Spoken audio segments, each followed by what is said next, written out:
반갑습니다. 미풍입니다. 공포의 아파트, 핵폭풍이 이제 또 몰려옵니다. 이 핵폭풍이 몰려온다는 내용은 제가 2년 전부터 여러분들한테 꾸준하게 말씀드렸고, 파동에 따라서 아파트 시장의 변화들, 이 부분들을 제가 중점적으로 말씀드렸습니다. 가장 큰 변화가 무엇입니까? 왜 공포의 아파트가 됩니까? 왜 핵폭풍이 몰려옵니까? 그 이유는 미분양과 신고가가 공존하는 세상이 된다라는 이유들 때문이다. 그래서 제가 수개월 전부터 말씀드렸습니다. 제목에도 제가 이전 방송을 보시면 아시겠지만 미분양과 신고가는 반드시 공존하는 세상이 된다고 말씀을 몇 번을 드렸습니다. 네, 그 부분들 여러분들 확인해 보시기 바라고, 그리고 코로나 이전부터 제가 2년 전부터 계속 말씀드렸죠. 현금의 가치는 엄청나게 하락한다. 똥값이 된다. 그래서 자산 가치가 올라간다. 이 첫 방송이 저의 이 유튜브 첫 방송입니다. 그 부분들을 여러분들 다 복습을 한번 해보시면은 오늘 하는 내용 아주 쉽게 이해할 수 있을 것 같습니다. 분양경기 기대감 하락, 그리고 지금 보시면은 미분양이 늘어난다고 해요. 지금 주택시장 한볼 꺾이다는 얘기가 나오고, 이 가장 큰 이유가 뭐죠? 네, 잔금대출입니다. 입주할 때 들어가는 잔금대출을 시세 기준으로 맞추는 것이 아니고 분양가 기준을 맞추다 보니까 지금 미분양도 늘어나고 있고, 지금 이제 잔금대출을 계획을 세우지 못하는 사람들이 넘쳐나고 있다는 겁니다. 그래서 분양경기가 하락할 수밖에 없죠. 네, 그런데 아파트들은 신고가가 계속 치고 있는 겁니다. 특히 수도권 상위 20%는 대출 금지선인 15억을 넘어가고 있죠. 완전히 다른 영역으로 가고 있습니다. 이것을 한마디로 표현하면 무엇입니까? 이 양극화입니다, 양극화. 그래서 우리는 이전에 있었던 2008년도, 2009년도 이후에 아파트 하락은 재건축의 고가 아파트 위주로 하락을 했는데, 지금은 앞으로 어떻게 되겠습니까? 양극화로 인해서 하락으로 간다고 한다면은 중저가 그리고 대출 비중이 큰 아파트 위주로 하락을 하게 된다. 이렇게 보시면 될 것 같아요. 어차피 15억 이상 아파트는 대출이 없기 때문에 대출금리 10% 20% 올라도 무슨 의미가 있습니까? 대출이 없는데. 그래서 양극화로 간다는 거죠. 저는 이전부터 지금 양극화 얘기를 간다. 그리고 미분양과 신고가 공존한다. 이 부분을 이런 디테일하게 제가 보고 한 것은 아닙니다. 근데 핑계를 계속 만들어줍니다. 어떻게든 이 파동이 완성이 되게 만들어주는 거예요. 그래서 우리가 보시면은 엘리엇 파동도 지금 1파, 2파, 3파, 4파, 5파 그래서 마무리되는데 5파가 마무리파입니다. 그런데 연장파가 계속된다고 했죠. 원래 5파의 마무리는 서울 아파트가 19년도 12월이 끝납니다. 제가 이미 다 말씀드린 거예요. 2년 전에. 근데 왜 더 올라갑니까? 이게 연장파가 나오기 때문에 연장파. 그래서 연장파는 최장 길게 되면은 몇 파까지 나오죠? 12파까지 나옵니다. 12파. 이게 10년간 더 갈 수도 있습니다. 12파가 나오게 되면은. 그래서 전체 시장이 올라가는 시장이 아니란 얘기죠. 올라가는 아파트와 조정받는 아파트와 혹은 우리가 지금 기간 조정, 옆으로 기는 오름과 내림이 전혀 없는 아파트, 이런 세 분류의 아파트들이 탄생을 한다. 이렇게 제가 이미 수개월, 1년 전부터 2년 전부터 다 말씀드렸고, 그래서 강남 집값이 왜 미스터리가 됐나? 지금 매물 물량이 엄청 쌓이고 있는데 보세요. 최고가 엔진이 또 나오고 있는 거죠. 이 말이 뭐죠? 제가 지금 방송을 여러분들이 잘 보신 분들 아실 거예요. 네, 미분양하고 어떻게 나온다고 그랬습니까? 이거 사람들이 이 얘기를 하니까 전부 다 댓글에다가 막 욕을 써놨더라고요. 미분양과 신고가가 어떻게 나오냐고, 정신병자냐고 저보고. 모든 내용들이 다 실현되잖아요. 다 실현. 네. 첫 방송부터 다 말도 안 된다고 얘기했어요. 제 방송을 할 때. 어떻게 화폐 가치가 하락을 하냐고, 화폐 가치가 똥값 되냐고, 지금 디플레이션 된다고 그래가지고, 지금 화폐 가치가 올라간다고 하는 이 분위기가 되고 있는데요. 그런데 갑자기 코로나가 터진 겁니다. 그래서 핑계거리를 만들어줘요. 핑계거리가 시장에서. 네, 이렇게 보시면 됩니다.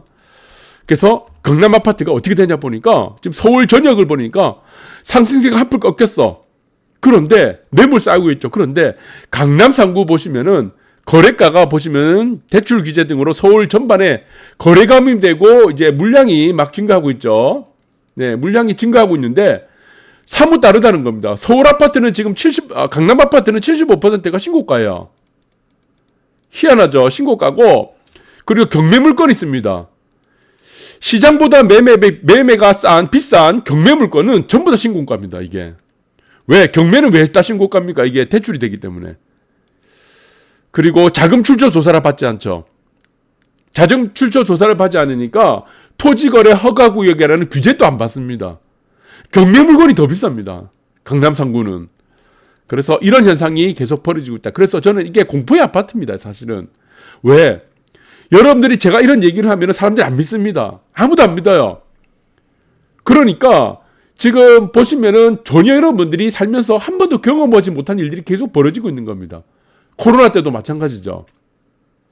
네, 그래서 자산시장이 엄청나게 광풍을 불 것이라는 거를 다 말씀드렸고, 코로나 때도 말씀드렸는데 안 믿더라고요. 네, 그래서 여러분들이 지금 핵폭풍이 또 몰려옵니다. 이 핵폭풍이 몰려오는 거를 제가 정답지 다 줘도 여러분들이 이해를 못하는 겁니다. 왜? 여러분들이 겪어보지 못했기 때문에. 대부분의 99% 사람들은 자기가 겪지 않으면 믿질 않습니다. 그래서 99% 사람들이 우왕좌왕하는 겁니다. 어리석을 이유가 되는 겁니다. 어리석은 사람들이 되는 거예요. 그래서 창의적인 사람들은 0.01%밖에 안 됩니다. 0.1%. 그리고 이 창의적인 사람이 끌어가는 것에서 공감을 하죠. 네, 공감을 하는 사람들. 그런 사람들이 또 뭐 0.9% 되고, 나머지 99% 사람들은 뭡니까? 잉여인간이라고 합니다. 잉여인간. 그래서 이 잉여인간들은 남이 따라가는 걸 똑같이 따라가는 거예요. 자, 그렇게 보시면 되고, 서울 중저가 보합세가 되는데, 강남은 신고가가 계속되고 있고, 그리고 미분양은 계속되고 있고, 네, 분양시장은 초토화되고 있고, 그렇게 된다. 대출 규제 두 얼굴이다. 그러니까 우리가 여기서 우리가 지난 시간에도 우리가 봤죠. 두 가지 경우를 본다고 했죠. 첫 번째 경우가 무엇입니까? 무엇이 패러다임이 변했습니까? 고가 아파트라는 기준입니다. 고가 아파트 기준이 어떻게 바뀐다고 했습니까? 이전에는 세금이죠. 세금 중에 무엇이라고 했습니까? 양도세입니다. 양도세가 부과되는 기준이 무엇입니까? 9억입니다. 9억. 이전에, 지금은 11억으로 바뀌었죠. 9억인데 이제는 이전에는 세금으로 기준해서 9억이 넘어가면 고가, 9억이 넘지 않으면은 우리가 뭐 중저가 아파트 나누었는데, 지금은 고가 아파트, 저가 아파트 기준이 어떻게 바뀌었냐? 복습하자면은 대출 기준으로 바뀐 겁니다. 세금이 아니고 이제 대출 기준이요. 대출이 안 되는 아파트가 15억 이상이죠. 그러니까 15억 이상을 대출 없이 살 수 있는 아파트가 이제 진정한 고가 아파트다. 이렇게 보시면 되고, 주담대 막은 이후 서울 중저가 아파트는 상승률이 떨어지는데, 대출 금지선, 서울 및 집합 강남권은 계속 신고가라고 했죠. 그러니까 똘똘한 채 위주로 간다. 그래서 이 핑계거리는 무엇이냐? 정책이라고 봅니다. 잘못된 정책이죠. 꼭 핑계거리 만들어줍니다. 어떤 이유든 어떻게 돼요, 꼭. 제가 말씀드린 이때까지 여러분들 알려드렸던 한 5, 60가지가 있습니다. 전부 다 현실됐어요. 그런데 핑계거리를 시장에서 어떻게든 만들어줍니다. 그것이 실현이 되게. 그렇게 보시면 되고, 그래서 저는 이렇게 생각합니다. 이게 지금 이 가장 정확한 경우를 딱 보여준 겁니다. 이게 지금 맨하튼에 3천억짜리 아파트가 지금 뭐 분양을 했는데 2016년이에요. 지금 이 아파트 얼마 됐습니까? 4천억 됐죠. 네, 현금 가치가 또 반토막이 나다 보니까 하락을 하다 보니까 4천억이 됐는데, 여기 뉴욕입니다. 뉴욕의 맨하튼인데, 뉴욕시에 보면은 뭐 브롱스도 있고 뭐 많죠. 그런데 뉴욕에도 지금도 2, 3억짜리 아파트들 많습니다. 할렘가라고 그럽니까? 임대 아파트 근처에 있는 아파트. 그래서 뉴욕은 임대 아파트 정책이 실패를 하면서 지금 양극화가 엄청나게 나오게 된 겁니다. 완전히 실패했습니다. 그래서 뭐 슬럼가가 되고, 한쪽에서는 3천억, 4천억짜리 아파트가 생겨나는데, 이 경우를 여러분들 보시면 이 아파트 누가 사냐? 누가 이렇게 비싼 비용을 지불하고 사느냐? 이 의문점을 계속 여러분들이 의구심을 제기하는데, 네, 이렇게 됩니다. 대한민국도 이렇게 돼요. 그래서 양극화가 진행된다는 겁니다. 이 양극화를 진행하는 가장 중요한 요소가 뭐라고 했습니까? 네, 조망입니다. 조망. 선진국으로 가면서 가장 중요한 것이 뭡니까? 조망이에요. 조망 시장으로 간다는 겁니다. 이 얘기를 제가 2년 전부터 했어요. 2년 전부터. 왜? 아직 이게 현실화되지 않았기 때문에. 그래서 뭐 센트럴파크 조망, 바다 조망, 이런 조망에 따라서 지금 되는데, 지금 뉴욕 맨하튼에서 보시면은 조망값이 얼마입니까? 같은 아파트라도 조망값이 기본 300억입니다. 300억. 조망값이 얼마예요? 300억. 건물 한 채 값입니다. 대한민국의 건물 한 채 값이에요. 웬만한 지금 A급, S급 입지의 건물 한 채 값이 300억인데 이게 조망값 하나입니다. 여러분들 이 패러다임을 놓치면 안 돼요. 네, 정답지 계속 주고 있는데도 계속 의심만 하고 지금 뭐 욕만 하고 배워야죠. 그래서 제가 부동산은 어떻다고 했을까? 매일 공부를 해야 된다고 합니다. 매일 공부. 언제 여러분들이 책 사서 그거 다 보겠습니까? 유튜브 한 편 10분짜리 보면 다 끝나는데. 그래서 여러분들이 맨큐의 경제학도 한번 읽어보시기 바랍니다. 시간 나시는 분들은 잠 안 오고 이러면은 서점 가서 맨큐 뭐 잘 아시죠? 맨큐 고전 경제학자 아니고 지금 이 사람은 뭐 지금 하버드대 MIT대 교수입니다. 예. 유명한 사람이에요. 그래서 이 사람의 논리는 경제 10대 기본 논리를 지금 설명하는 겁니다. 맨큐의 경제학 읽어보시면은. 근데 뭐 고전 경제학자가 아니고 이 현대 경제학이죠. 근현대도 아니고 현대 경제학자입니다. 그래서 뭐 지금 뭐 고전 학파도 있고 근현대 현대 학파도 있고 뭐 시카고 학파도 있고 여러 가지 학파들이 굉장히 많습니다.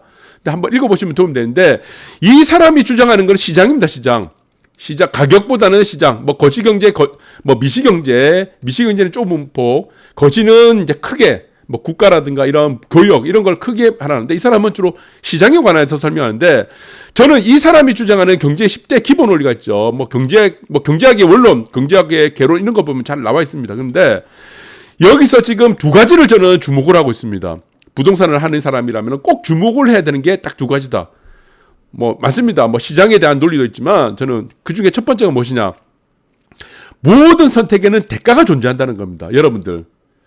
여러분들이 행하는 모든 선택에는 경제학에서 일어나는 시장에 일어나는 모든 행동에는 대가가 따른다. 이 대가가 무엇입니까? 대표적으로 저는 이렇게 보고 있습니다. 싼 아파트가 있어요. 싼 아파트, 싼 부동산이 있습니다. 싼 아파트가 비싸질 확률이 얼마큼 되겠습니까? 이거는 개발이 되지 않으면 절대 비싸지지 않습니다. 뭐 재개발이라든가 뭐 재건축.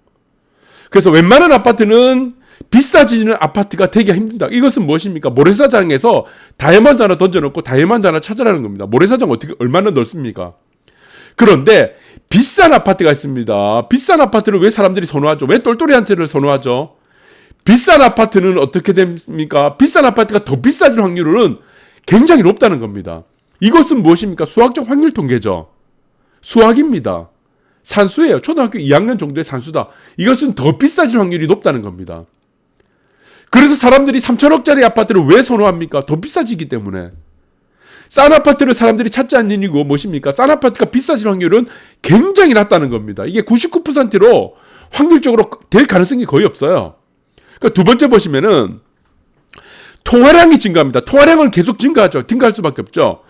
통화량이 증가하면은 반드시 따라오는 게 무엇입니까? 부동산하고 물가와 부동산 가격은 반드시입니다. 반드시 상승합니다. 그래서 많은 사람들이 지금 폭락론 유튜버가 있습니다. 폭락론자. 예. 이 사람이 맞을 때도 있겠죠. 한 번은 맞습니다. 시계바늘이 한 번은 맞잖아요. 그런데 이게 잘못됐습니다. 화폐의 통화량이 공급이 늘어나지 않는다면 이 사람이 말이 맞을 수가 있어요. 화폐 가치가 올라가기 때문에. 그러나 폭락론자 주장하는 것들은 경제의 아주 기본적인 사항들을 전혀 모르고 지금 얘기를 하는 겁니다. 통화량은 계속 증가할 수밖에 없습니다. 거기에 따라서 반드시 나오는 게 무엇입니까? 물가와 부동산은 반드시 상승한다는 겁니다. 그런데 이 반드시 상승하는 정도가 다른다는 거예요. 그래서 비싼 곳이 입지가 좋은 곳이 더 많이 올라갑니다. 항상. 그래서 이 결론이 항상 무엇이라고 했습니까? 양극화라고 했죠. 뉴욕 사례를 잘 보시기 바랍니다. 일본 사례를 보시면은 일본에 조금만 외곽으로 가시면 빈집이 널려납니다. 넘쳐나요. 그런데 조금만 중심으로 가면은 평당 17억입니다. 평당 17억. 아파트 잘 나가는 거 좀 괜찮은 거 300억입니다. 연립, 맨션, 뭐 800억 아파트도 넘쳐나요. 그래서 여러분들이 이 양극화라는 부분을 자꾸 놓치면 안 된다. 이 양극화라는 문제는 이 두 가지에서 해답을 찾을 수 있다. 반드시 선택에는 대가가 있고, 네. 양극화를 되는 곳이 항상 두 분류가 있겠죠. 그 선택이고, 그 다음에 통화량 증가에 따라서 물가와 부동산은 반드시 상승한다. 이렇게 보시면 된다. 그래서 저는 이렇게 생각합니다. 네. 지금 신혼희망타운, 네. 지금 뭐 3기 신도시 수도권 공공택지로 사전 청약을 하는데, 지금 사전 청약 중에서 여러분이 아시는 뭐 남양주라든가 왕숙 쪽에는 인기가 있는데, 유독 신혼희망타운은 경쟁률이 저조합니다. 왜 저조하냐 보니까 시세 차익은 정부가 가져가고, 네. 위험은 신혼부부가 가져가는 거예요. 될 수가 있습니까? 안 되는 거죠. 그러니까 신혼부부들이 어떻게 합니까? 선택을 하는 거죠. 내가 선택하는 것은 항상 대가가 따르는데 내가 대가가 주어지지 않는 거예요. 내가 아파트를 샀으면 그 대가가 무엇입니까? 시세 차이가 생기는 거잖아요. 시세 차이를 보장을 해주지 않으니까 시세가 올라가면 어떻게 된다? 정부가 다 가져가는 구조이기 때문에 누가 선택을 하겠습니까? 이 문제는 어떻게 되겠습니까? 가장 기본적인 거죠. 우리가 지금 수익이 높으려면 어떻게 됩니까? 리스크가 높으면 당연히 수익이 올라가게 되겠죠. 이게 정비례 관계입니다. 경제학에서 일어나는 거의 대부분은 반비례 관계입니다. 거의 대부분이 반비례예요. 우리가 뭐 무차별 곡선도 반비례고 그리고 한계 효용 체감의 법칙도 다 반비례입니다. 체감하기 때문에. 그리고 마찬가지로 물가와 실업률의 관계 이걸로 뭐라고 했죠? 필립스 곡선이라고 합니다. 다 반비례입니다. 반비례인데 정비례 관계에 있는 이 정비례 위험이 커지면은 수익이 커진다. 이거 정비례 관계에 있는 것은 거의 드물다고 보시면 됩니다. 이 함수가. 네. 그런데 이 함수 중에 하나가 위험과 수익의 관계다. 이렇게 보시면 될 것 같아요. 그래서 저는 이런 것들이 자, 면에서 앞전에도 보셨죠. 앞전에도 보시면은 위험은 신혼부부가 다 지고 맞잖아요. 시세 차익이 생기면은 정부가 가져간다고 했죠. 정부가 나눈다고 했죠. 누가 이걸 하겠습니까? 입장을 한번 생각해 보시면 바랍니다. 신혼부부는 위험을 다 지고 수익이 나면은 정부가 다 가져간다는데 신혼힘만 타면 누가 하겠습니까? 이게 아주 기본적인 경제 상식을 시장 원리를 반시장적으로 풀어내기 때문에 이게 인기가 없을 수밖에 없다는 겁니다. 그리고 또 하나 있습니다. 강남에 3억짜리 반값 아파트 만든대요. 그런데 여기서 중요한 것이 뭐냐? 토지 임대부 주택이라는 얘기입니다. 그러니까 토지는 무엇입니까? 국가가 가져가고, 예, 건물은 누가 가져가느냐? 건물은 이 사람들이 가져가라는 겁니다. 서민들이 가져가라는 거예요. 그거를 강남에 짓는다고 합니다. 그래서 이거는 매매가 안 되죠. 실수요 충족 하나 현행법상 시장에 매매가 안 되죠. 왜? 땅을 정부가 갖고 있는 토지 임대부 주택이기 때문에. 그런데 여러분들 한번 생각해 보세요. 건물은 서민들이 사람들이 가져갈 수가 있죠. 근데 이게 30년 되면 건물값이 어떻게 되죠? 감가상각으로 0원 됩니다. 그런데 만약에 강남에 아파트 만들었어. 근데 30년 정부가 가지는 30년 이 토지죠. 토지는 정부가 가지니까 이게 30년 후가 되면 어떻게 되겠습니까? 이 땅값이 어떻게 몇 배 되겠어요? 화폐 공급량이 계속 늘어난대. 그러니까 이게 말도 안 되는 얘기가 되는 겁니다. 이 말이 뭐죠? 리스크는 다 지금 사람들이 다 지게 하고 수익은 전부 다 국가가 다 가져가겠다. 이 논리가 무엇입니까? 이게 안 되는 거죠, 이게. 위험과 수익의 관계를 전혀 대치를 하고 있다는 겁니다. 시장 논리에 맞지 않는다는 겁니다. 그래서 이 문제는 또 어떻게 되냐? 이게 정부가 자꾸 양극화로 만든다고 있다는 겁니다. 양극화. 과연 3억짜리 아파트 강남에 만들어갖고 이거 들어간 사람들이 어떻게 되겠습니까? 30년 후에 0원이 되는데 정부만 돈을 다 벌게 만든다는데 네, 그래서 저는 이 문제가 굉장히 어렵다는 문제가 되겠습니다. 그래서 지금 정부는 자꾸 핑계거리를 만듭니다. 국민들을 양극화로 계속 몰고 가고 있는 거예요. 대출도 마찬가지죠. 대출도 서민들이 필요한 대출을 다 막아버리고 고가 아파트 15억은 대출이 안 되니까 어차피 부자들만 들어갈 수 있는 아파트니까. 그래서 이 정책 전반적으로 저는 가장 큰 문제가 반시장적 정책 때문에 반시장적 정책은 어떻게 나타난다고 했습니까? 네, 부작용이 난다고 했죠. 이 부작용은 무엇으로 나타나게 됐습니까? 결론은 하나입니다. 양극화입니다. 양극화. 계속 양극화를 만드는 겁니다. 이것이 무엇입니까? 이게 공포의 아파트입니다. 사실은 이게 핵폭탄이에요. 정말 핵폭탄은요. 여러분들이 앞으로 겪어보지 못했습니다. 이 문제를요. 그런데 앞으로 이 문제가 어마어마하게 크게 핵폭탄으로 돌아옵니다. 핵폭풍으로요. 한 번도 여러분들이 이 문제를 여러분들이 깊게 생각해 본 적이 없을 거예요. 이 빈부격차를 정부가 만드는 거예요. 한번 여러분들이 앞으로 경험을 해보시기 바랍니다. 여러분들이 살다가 처음 겪는 일들이 앞으로 일어난다. 이렇게 보시면 될 것 같습니다. 감사합니다.